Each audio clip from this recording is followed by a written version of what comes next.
நம்ம ஸ்ரீகுமரன் தங்க மாளிகை ட்ரிபிள் ஸ்டார் திட்டத்துல நீங்களும் ஆகலாம் super star. Download the SKTM Jewel app today.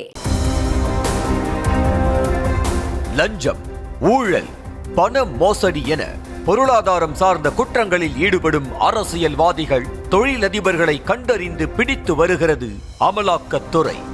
ஆனால் அந்த துறையில் பணியாற்றும் ஒரு உயரதிகாரி ஒருவர் தொழிலதிபரிடம் பணம் பறிக்க முயற்சித்த சம்பவம் அமலாக்கத்துறையின் மீதுள்ள நம்பிக்கையை சிதைக்கும் விதமாக அமைந்திருக்கிறது. ஒடிஷா மாநிலத்தில் அமலாக்கத்துறையின் துணை இயக்குநராக பணியாற்றி வந்தவர் சிந்தன் ரகுவன்ஷி.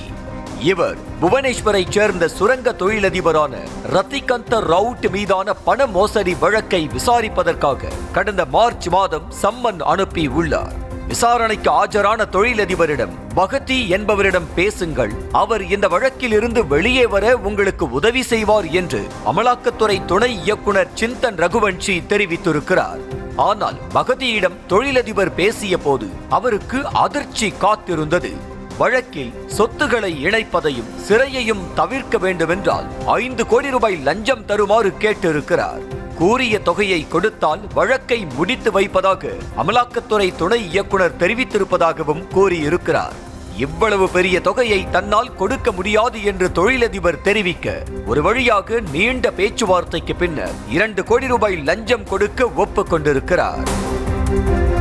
அமலாக்கத்துறையின் துணை இயக்குனர் இடைத்தரகர் மூலமாக லஞ்சம் கேட்டு பேரம் பேசியது தொழிலதிபருக்கு பெரும் அதிர்ச்சியை ஏற்படுத்திய நிலையில் இதனை சிபிஐயிடம் புகாராகவும் அளித்தார். முதல் தவணையாக 50 லட்சம் ரூபாய் தருமாறு தொழிலதிபரை அமலாக்கத்துறை அதிகாரி வற்புறுத்தி வந்த நிலையில் ரசாயனம் தடவிய ரூபாய் நோட்டுகளை தொழிலதிபரிடம் சிபிஐ அதிகாரிகள் கொடுத்தனுப்பினர். மறைவிடத்தில் இருந்த சிபிஐ அதிகாரிகள் தொழிலதிபரிடம் 20 லட்சம் லஞ்சத் தொகையை வாங்கிய அமலாக்கத்துறை துணை இயக்குனர் சிந்தன் ரகுவன்ஷியை கையும் களவுமாக கைது செய்தனர். மிகப்பெரிய அரசியல்வாதிகள், தொழிலதிபர்களின் பொருளாதார குற்றங்களை தடுத்து நிறுத்த வேண்டிய அமலாக்கத்துறை அதிகாரியே தொழிலதிபர் ஒருவரிடம் பணம் பறிக்க முயன்றிருப்பது அந்த துறையின் மீதான நம்பகத்தன்மையை கேள்விக்குள்ளாக்கி உள்ளது. இந்தியாவில் மிகவும் சக்தி வாய்ந்த விசாரணை அமைப்பாக கருதப்படும் அமலாக்கத்துறையின் உயர் அதிகாரி ஒருவரை மற்றொரு விசாரணை அமைப்பான சிபிஐ கைது செய்திருப்பது அரிதிலும் அரிதான நிகழ்வாக பார்க்கப்படுகிறது. நம்ம ஸ்ரீகுமரன் தங்க மாளிகை ட்ரிபிள் ஸ்டார் திட்டத்துல நீங்களும் ஆகலாம் super star. Download the SKTM Jewel app today.